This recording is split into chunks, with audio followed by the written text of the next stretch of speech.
A paz do Senhor Jesus, meus irmãos, tudo bem? Vamos estar iniciando com uma oração.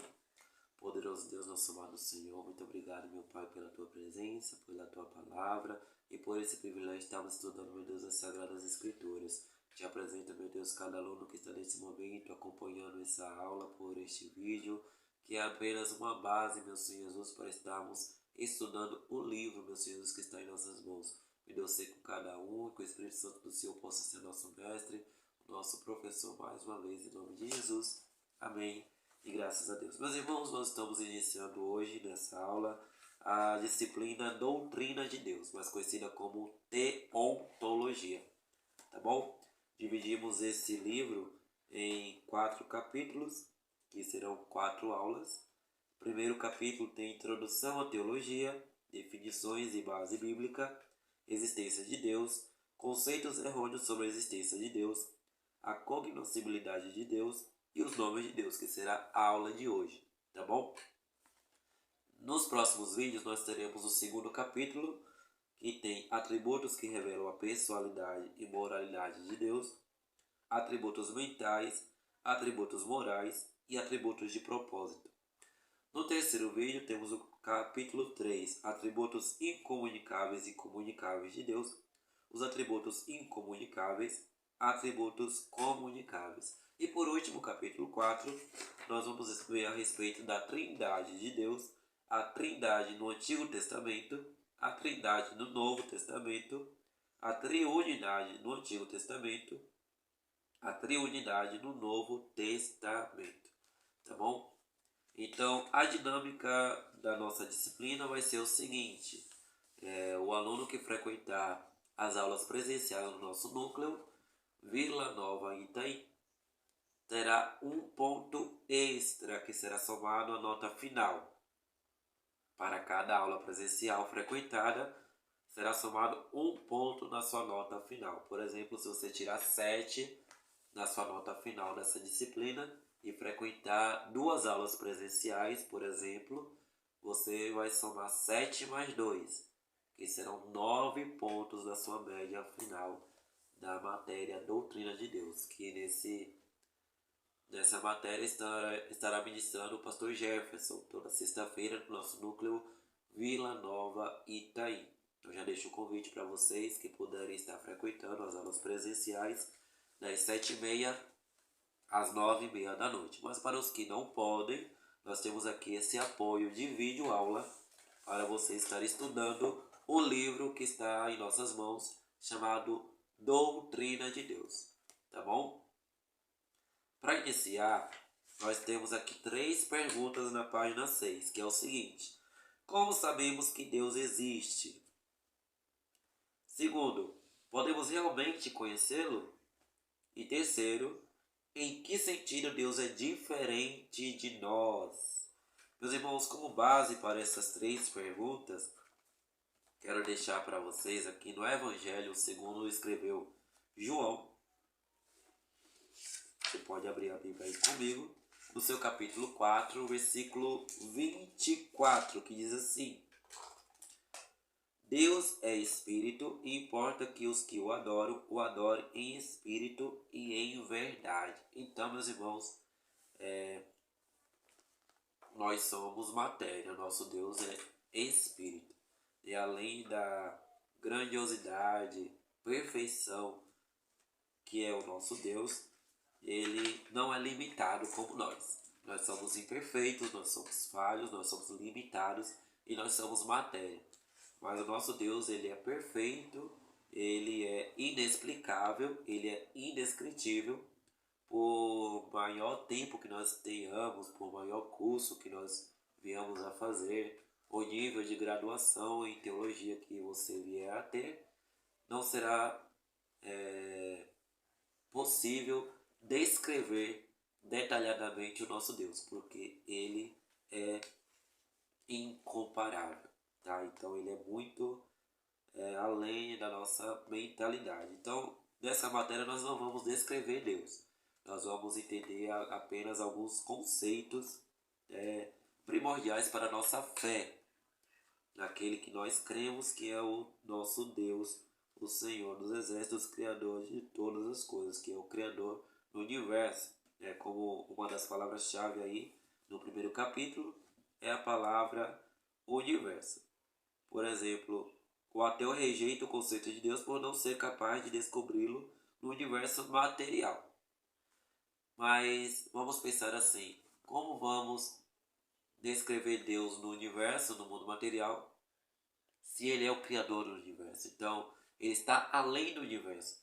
Nós não vamos encontrar explicação sobre Deus no universo porque ele é o criador do universo. E mais, ele inventou o tempo e a palavra lá em Isaías chama ele de o Pai da Eternidade. Então é uma coisa sobrenatural, é uma explicação que vai além da nossa mentalidade. Então nós vamos estar aqui estudando o nosso Deus como um espírito pessoal, espírito com a letra E maiúscula, perfeitamente bom, que em santo amor cria, sustenta e dirige tudo, tá? Então temos algumas definições de base bíblica para teontologia, que é o estudo do ser de Deus, tá? Então, como sabemos que Deus existe? E se Deus existe, é realmente possível para nós conhecê-lo?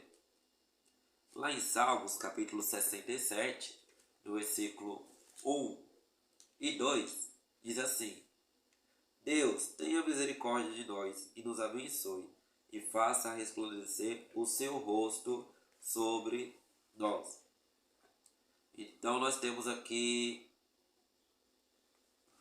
um pensamento que devemos ter um coração humilde, em primeiro lugar, para entender essa devoção e diligência verdadeira de ser cristão, tá?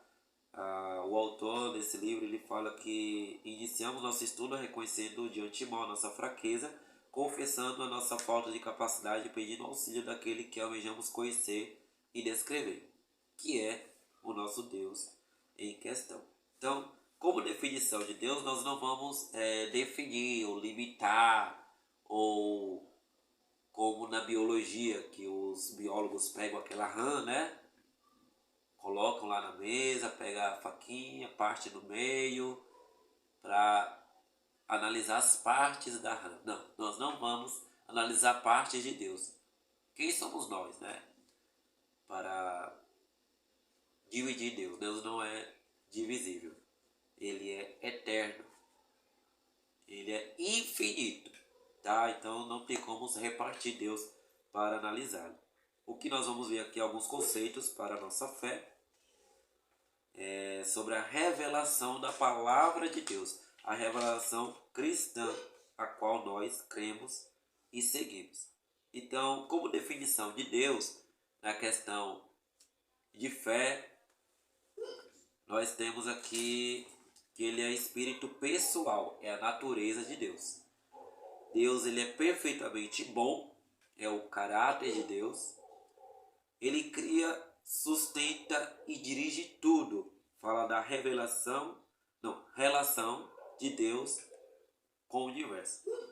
Ele é santo e ele é totalmente amor. Então isso aí mostra o motivo de Deus e suas relações para com tudo quanto existe. Então Deus, sendo espírito, ele não tem corpo, ele não tem forma, ele não tem matéria, tá? Ele é perfeito e infinito.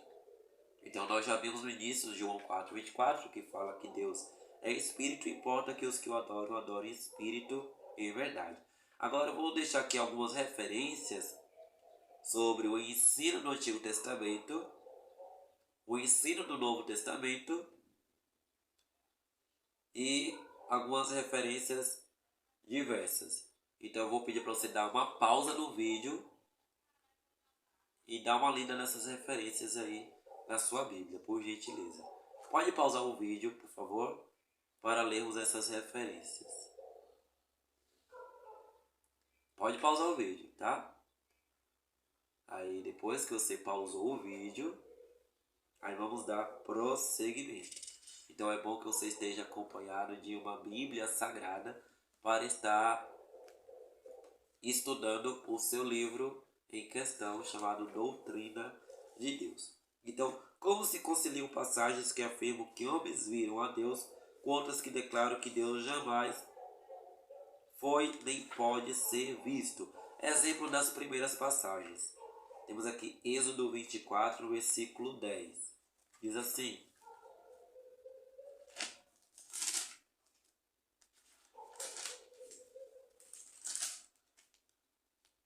E viram o Deus de Israel, e debaixo de seus pés havia como uma obra de pedra de safira, e como o parecer do céu na sua claridade. Juízes, capítulo 13, versículo 22. Diz: E disse Manoá à sua mulher: Certamente morreremos, porquanto temos visto Deus. Êxodo 33, 18 e 19. Diz assim: Então ele disse: Rogo-te que me mostres a tua glória. Porém ele disse: Eu farei passar toda a minha bondade por diante de ti, e apregoarei o nome do Senhor diante de ti. E terei misericórdia de quem eu tiver misericórdia, e me compadecerei de quem me compadecer. Versículos 21 ao 23 diz: Disse mais o Senhor: Eis aqui um lugar junto a mim, ali te porás sobre a penha. E acontecerá que quando a minha glória passar, te porei numa fenda da penha e te cobrirei com a minha mão, até que eu haja passado. E havendo eu tirado a minha mão, me verás pelas costas, mas a minha face não se verá. Temos Isaías também como referência, capítulo 6, versículo 7. Diz assim: E com ela tocou a minha boca e disse: Eis que isto tocou os seus lábios, e a tua iniquidade foi tirada e purificado o teu pecado. Agora, exemplo das últimas. Êxodo 33, versículo 20. Diz assim: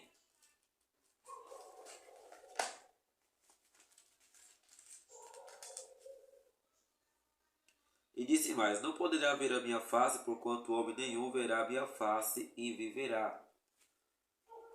Colossenses, capítulo 1, versículo 15. Lá no Novo Testamento, tá? Nós estávamos no Antigo, agora vamos para o Novo Testamento. Colossenses, capítulo 1, versículo 15, diz assim: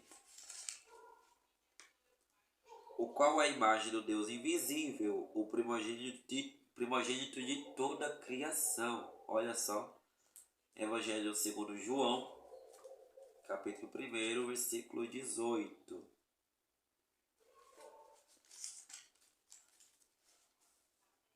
Deus nunca foi visto por alguém. O Filho unigênito que está no seio do Pai, este o fez conhecer.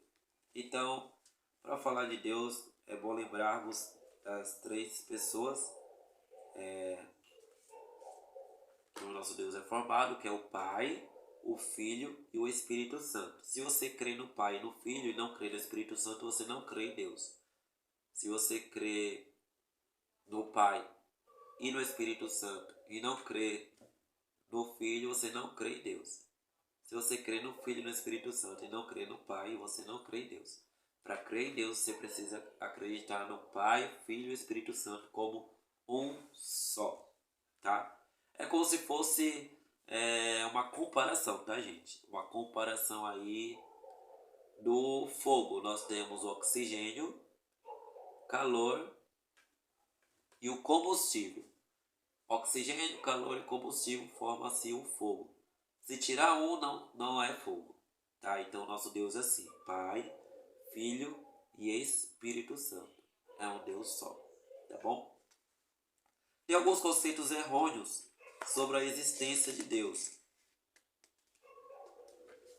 Por exemplo, tem o ateísmo, o politeísmo, o panteísmo, o deísmo e o agnosticismo. Nós vamos apenas aqui dar um resumo, né? Porque essa aula aqui é apenas uma base, mas o que você deve priorizar é a leitura do livro. Então, só para trazer uma comparação de cada um desses termos sobre alguns conceitos do que não é Deus, primeiramente para falar sobre o ateísmo. na verdade, um dos povos que mais falam sobre Deus é o ateu. Então, na verdade, o ateu, ele crê que Deus existe, eles apenas querem uma prova disso. É tanto que eles não param de falar em Deus.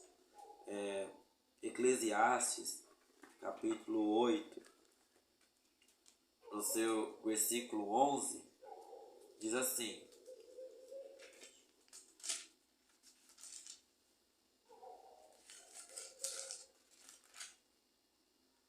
visto como se não executa logo juízo sobre a má obra, por isso o coração dos filhos dos homens está inteiramente disposto para praticar o mal. Então, se entende que o ateísmo não veio no ser humano como Deus o fez, mas do coração pecaminoso que o homem passou a ter, segundo o autor desse livro aqui. Palavras do autor do livro. Então, quer dizer o quê? O coração maldoso do homem tem a tendência de afastar a pessoa de Deus. Então, o ateísmo nada mais é do que alguém revoltado contra o próprio Deus, que quer tentar provar que Deus não existe, mas eles não têm conceitos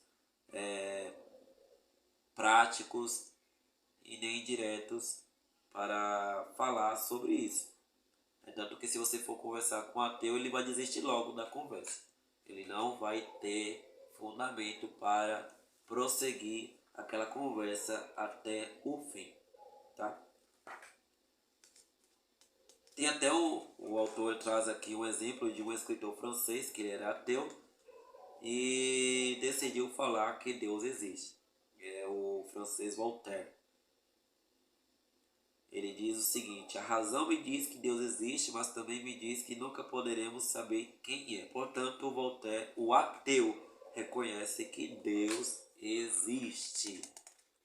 Politeísmo é uma cultura de muitos deuses, né? E é uma tradição bem milenar, bem remota, de costumes de adoração a vários deuses. Por exemplo, na Índia, se acredita que tenha 13 milhões de deuses com letra minúscula. Né? Eles não acreditam no Deus Supremo, Criador do Universo. Ele acredita em outros deusinhos, vamos dizer assim. Então são cerca de 13 milhões só na Índia. Imagine, 13 milhões de deuses na Índia. Então o politeísmo é adoração a vários deuses. Mas o monoteísmo é o oposto de politeísmo. Por exemplo, nós que adoramos o Deus verdadeiro, Deus criador do universo, nós somos monoteístas. Então, mono de um e politeísta quer dizer de vários. Então, o politeísmo é um conceito errôneo sobre Deus, onde eles adoram vários deuses. E Deus não divide a sua glória com ninguém. Panteísmo, na verdade, é mais voltado à natureza. Eles não especificam o Deus minúsculo em si. Por exemplo, quem é politeísta pode adorar uma cadeira, dizer que uma cadeira é um Deus. Ou um animal, um rato, uma vaca, falar que o rato é um Deus e a vaca é um outro Deus. Isso é politeísmo. O panteísmo, ele generaliza a natureza. É uma cosmovisão do universo, trazendo ali o apresente, representando Deus. Ele vê ali como que aí que vem o conceito de mãe natureza. Sabe aquele conceito que fala mãe natureza? Então vem do panteísmo, tá? Onde tudo é Deus. As estrelas representa Deus. Não é muito uma representação, eles chamam literalmente de Deus mesmo, tá? Constelação como um tipo de Deus, ou as árvores, os arbustos, aí vem o panteísmo. Então, qual a diferença de politeísmo para panteísmo? É que o politeísmo ele especifica os deuses. Eles adoram deuses específicos e mais de um. São vários deuses. E o panteísmo é mais generalizando a natureza, uma força, né, no universo como Deus. E até um contraste também, né? Porque, querendo ou não, os panteístas, eles entendem que a natureza não surgiu por si só. Que existe algo especial ali, existe algo maior, acima daquela criação. É tanto que está lá em Romanos, capítulo 1, versículo 20 a 25, que fala que mudaram a verdade de Deus em mentira e adorando a criatura em lugar do Criador. Então eles não reconhecem Deus como Criador, eles adoram a criatura, tá? Deísmo nada mais é do que negar a existência de Deus. Eles não negam a existência de Deus, eles negam a ação de Deus. Então eles acreditam em Deus, mas eles não acreditam que Deus age em prol de alguém. Ou eles não acreditam que Deus está no controle do universo, vamos dizer assim.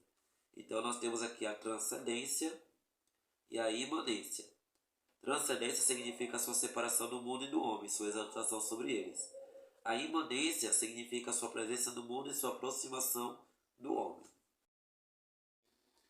E o agnosticismo, eles têm, nesse original da palavra, é o a, que quer dizer não, e o gnosco, que quer dizer conhecer, ou seja, eles ensinam que não se pode conhecer a Deus. A pessoa que é finita, limitada, não pode conhecer o Deus que é infinito, que é perfeito, que é grandioso, no sentido de que eles não podem ter um relacionamento. Isso é um perigo, porque a partir do momento em que o homem coloca na mente de que não pode ter um relacionamento com Deus, por ele ser infinito, ele se esquece de que a palavra, ela nos traz a revelação de Deus. Olha só, que perigo isso aqui. O agnóstico, ele deixa esse vazio na alma, deixa esse caos dentro do ser humano, falando que não pode se conhecer a Deus. O livro vai dizer também sobre os primeiros povos e adoração a um ser. Por mais leiga que seja uma comunidade bem afastada, por exemplo, nós temos aí tribos indígenas que não foram evangelizadas, inclusive no nosso país. No Brasil tem muitos povos indígenas que não foram alcançados pelo evangelho. Mesmo assim, no inconsciente dessas pessoas, eles entendem que existe um ser acima de todos e acima de tudo, responsável ou pela criação ou por um poder elevado. Então, no inconsciente humano existe Deus. Eles podem não entender, não ter uma descrição como nós cristãos entendemos, mas lá no inconsciente do ser humano ele existe e crê em um ser soberano, poderoso, acima de todos. E aí que vem a parte que fala do livro onde diz: a alma anseia pelo seu Criador. Todo ser humano ele anseia. Lá em Eclesiastes, capítulo 3, versículo 11, diz assim: criaste-nos para vós, a nossa alma vive e inquieta, enquanto não repousa em vós. Está em consonância de pensamentos. Com Eclesiastes 3, versículo 11, que diz: tudo fez Deus formoso em seu tempo. Também pôs a eternidade no coração dos homens, contudo não pode descobrir a obra que Deus fez, desde o princípio até o fim. Na verdade, essa frase aí de criaste-nos para vós as nossas almas, a nossa alma vive inquieta enquanto não repousa em vós, é uma frase de Agostinho, tá? Eu me equivoquei aqui. Eclesiastes 3,11 fala: tudo fez Deus formoso em seu tempo. Então aí é uma comparação que o autor traz no versículo de Eclesiastes com a fala de Agostinho, uma frase imortal, né, que está aí a respeito de confissões. Então, há no homem um vazio do tamanho de Deus, que quer dizer que o único que preenche qualquer tipo de vazio é o nosso Deus. Então, a grandeza do nosso Deus, ela cabe no vazio do homem. Então, o homem anseia por esse contato com o seu Criador. Deuteronômio capítulo 5, no versículo 6, diz assim: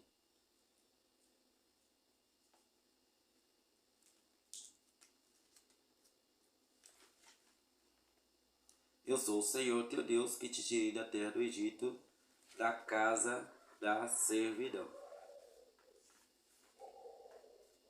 Então, como vamos poder saber que Deus existe? Primeira resposta. Todas as pessoas de qualquer lugar têm uma profunda intuição íntima de que Deus existe. Está no inconsciente do ser humano. Segunda resposta. Além da consciência íntima de Deus, que dá claro testemunho de fato de que Ele existe, encontramos claras evidências da sua existência nas Escrituras e na natureza. Então temos aqui algumas referências. Se você quiser dar uma pausa aí no vídeo para estar procurando essas referências, pode dar uma pausa aí, por favor. E vamos ler essas referências, tá? Pode pausar. Então depois que você pausar, que você já leu todas essas referências, nós vamos ver alguns conceitos aí de argumentos filosóficos. Olha só, a filosofia trazendo ao nosso favor sobre a existência de Deus. Então tem o termo cosmológico, teleológico, ontológico e moral, para a gente refletir. Cosmológico, ele fala sobre o fato que toda coisa conhecida do universo tem uma causa. Então, o universo por si só traz a causa da existência de um ser grandioso que criou o universo. Teleológico, ele se concentra mais na evidência da harmonia, da ordem e do planejamento do universo. Por exemplo, o Big Bang, como os cientistas falam que o universo foi formado de uma explosão. Se você pegar uma laranja e fazer com algum tipo de explosão aí para que essa laranja venha a se explodir, vai trazer uma bagunça, não vai? Os pedaços da laranja vão se espalhar, não vai ficar nada arrumadinho, nada arrumado. Vai ser um caos, vai ser uma bagunça. Não vai ter nenhuma organização. Então o conceito ontológico,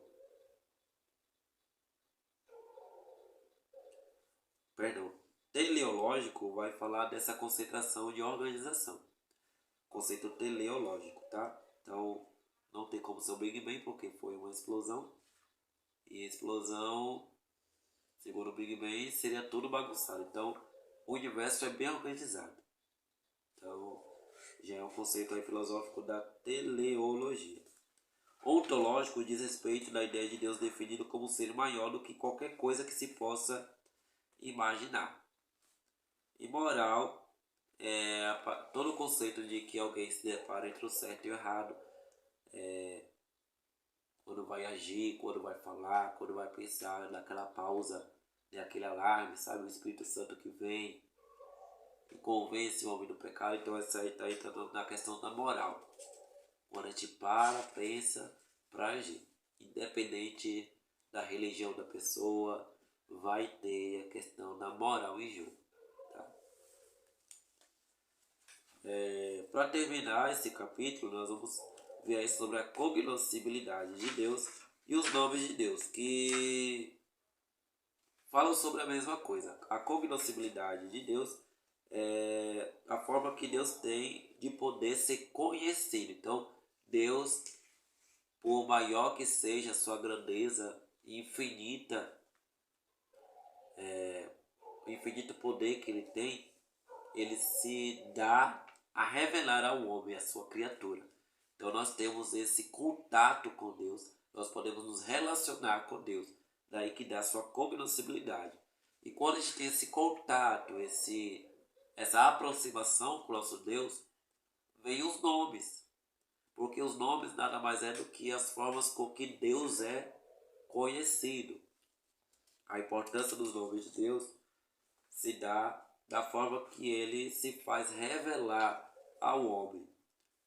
Por exemplo, aí de uma lista, é uma lista infinita, nós temos aí alguns conceitos. Por exemplo, a início temos essas 4 letras, que no hebraico tem a letra Y, H, W, H. Na verdade, os judeus, quando eles foram transliterar a Bíblia, quando eles foram fazer cópias, por exemplo, dos pergaminhos, toda vez que eles chegavam no nome de Deus, eles paravam e faziam um ritual ali de santificação, se purificavam, se consagravam, trocavam suas vestes, faziam todo ali um culto e não pronunciavam o nome de Deus.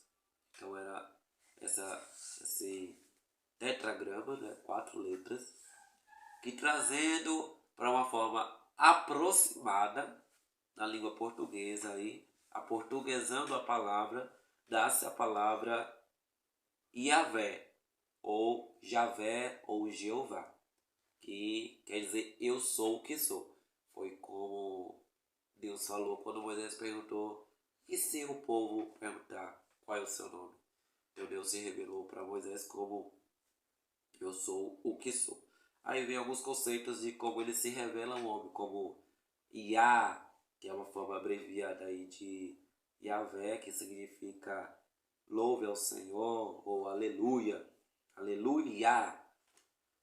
El, que é uma forma de simplificar a palavra a Deus, que seu plural é Elim, para se referir a Deus no Antigo Testamento, tá? Por exemplo, El Shaddai é um nome composto. Elohim, que é uma palavra que significa Deus também. Essa palavra está na sua forma plural, mas quando aplicada como referência a Deus, o plural deve ser entendido como um plural de intensidade. Ele está acima, ele não significa Deus, ele está acima dos deuses, ele significa o Deus de Israel, Elohim. Elá é uma palavra aramaica utilizada para se referir a Deus nos trechos do Antigo Testamento que foram escritos em aramaico nos livros de Esdras e Daniel, por exemplo. Adonai é uma palavra hebraica que está em sua forma plural, denotando intensidade e significa soberano, senhor. Theos, com TH, é uma palavra grega muito utilizada no Novo Testamento que significa Deus. Opsistos, uma palavra grega também utilizada pelos escritores neotestamentários, que é ali a passagem entre o Antigo e o Novo Testamento, que vem ali os 400 anos de silêncio. Esse período aí, eles usaram muito essa palavra opsistos, que significa digníssimo, traduzido como altíssimo, tá? Aí tem Pantocrator, o termo grego também utilizado no Novo Testamento para se referir ao Deus onipotente, todo-poderoso. Kyrios é outra palavra grega também, amplamente utilizada pelos escritores bíblicos do Novo Testamento para se referir a Jesus. Também é usado na tradução da Bíblia como Yahvé. O Kyrios, né? Em vez de falar Yahvé, eles usam Kyrios. Despotes é uma palavra grega utilizada tanto no Novo Testamento quanto na Septuaginta para se referir a Deus, transmitindo o significado de Senhor, dono, mestre, tá? Tem Yahvé Jireh, significa o Senhor provê, o Senhor proverá, tá lá em Gênesis 22, 13 e 14. Yahvé Sabaoth significa o Senhor dos exércitos, 24:10, é uma palavra que está muito presente lá no Salmo 46 também. Yahvé Sabaoth. Yahvé Tzidkenu significa Senhor justiça nossa, está lá em Jeremias 23. Yahvé Nissi significa o Senhor é minha bandeira, Êxodo 17:15. Então, para cada um desses termos, nós vemos que há um momento específico em que foi falado. Algumas vezes também teve termos que foi usado somente naquele momento, tá? De acordo com aquela passagem, por um significado, trazendo ali a revelação de Deus, de como ele se apresentou. Por isso são nomes específicos ali de acordo com a revelação de Deus para aquelas pessoas. Então Yahvé Rafá significa o Senhor que sara, Êxodo 15:26. Yahvé Shalom significa o Senhor é paz. Lembrando que Shalom, por si só, não só representa a palavra paz, mas no hebraico é uma palavra como saudação, como oi, ou bom dia. Eles chegam para alguém e falam shalom. Ele sempre, shalom quer dizer a paz do Senhor, mas quando se fala Yahvé Shalom, aí sim, quer dizer o Senhor é a paz, tá? Então, Yahvé Ha'á significa o Senhor é o meu pastor, Salmo 23, verso 1. Yahvé Shammah, o Senhor está presente, Ezequiel 48:35. Yahvé Kadesh significa o Senhor que vos santifica, Êxodo 31:13. Yahvé Elion significa o Senhor Altíssimo, Salmo 7:17. Yahvé Elohim Israel significa o Senhor Deus de Israel, Salmo 59. é o El Shaddai. El Shaddai significa Deus Todo-Poderoso. Gênesis 17:1. Eu Elion significa Deus Altíssimo. Eu Olam significa Deus Eterno. Eu Roi significa Deus que vê. Eu Elohe Israel significa Deus é o Deus de Israel. Gênesis 33:20. Eu vou estar sair pulando aqui. Glória a Deus. Então, meus irmãos, é bom que vocês tenham o hábito da leitura primordial, tá? Aqui esse vídeo é apenas uma base, mas o principal é a leitura do livro, tá bom? Frequentem as aulas presenciais, tire as dúvidas com os professores e é isso. Nós vamos ver agora o segundo vídeo na próxima semana, que vai falar sobre os atributos que revelam a pessoalidade e moralidade de Deus, atributos mentais, atributos morais e atributos de propósito, tá bom? Deus abençoe.